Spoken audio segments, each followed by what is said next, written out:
Hi friend, আজকের ব্লগটা আমি দুপুর থেকেই শুরু করলাম। তো আজকে লাঞ্চে তো হয়েছিল লোটে মাছ, ডাল, আর এখানে কুমড়ো ফুল আর আলু দিয়ে মা একটা ভাপা বানিয়েছিল। এটা বেশ ভালোই লাগে খেতে। তো খাওয়া দাওয়া কমপ্লিট করে আমি একটু পেয়ারা মাখা করবো ভাবলাম। তো এখানে সব জিনিস নিয়ে নিয়েছিলাম আর পেয়ারাগুলোকে গোল করে কেটে নিয়ে ধনেপাতা আর লঙ্কাটাকে একটুখানি থেতো করে নিয়েছিলাম আর এদিকে তেঁতুলও গুলিয়ে নিয়েছিলাম।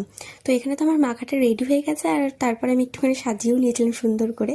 তো এখন আমার ভিডিও এডিট করতে করতে ভীষণ লোভ লাগছে আর জিভ থেকে জল চলে আসছে। তো যাই হোক, এবার মা থেকে রিভিউ নিই। খেয়ে বলো কেমন হয়েছে।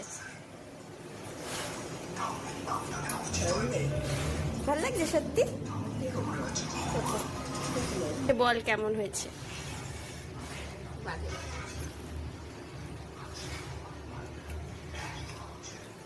ভালো লাগছে? মা আর বোনের থেকে তো রিভিউ নেওয়া হয়ে গেছে, এবার আমি নিজেও একটু টেস্ট করে দেখি যে কেমন হলো। তো আমার তো এটা ভীষণ ভালো লেগেছিলো। নিজে মেখেছি তাই জন্য না, বাট আমি না মাখাটা একটু ভালোই করতে পারি, মানে আমার কাছে ভালোই লাগে আর আমার মা বোন ওদেরও ভালোই লাগে। তো যাই হোক, পেয়ারা মাখাটা তো এইভাবে খেতে আমার ভীষণ ভালো লাগছিলো। আর এদিকে আমি মার সাথে একটু গল্প করছিলাম আর বসে খাচ্ছিলাম। তখন হঠাৎ করেই বোন এসছে।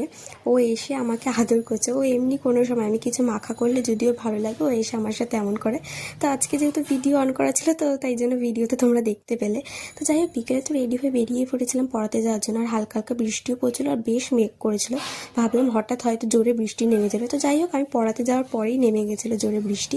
পড়ি আজকে বাড়ি এসে দেখলাম মা তো এখানে চাউমিন এনেছে। আমি না ম্যাগি বসিয়ে দিয়েছিলাম, তারপর মা বললো আমি চাউমিন আনছি, ম্যাগি খাস না।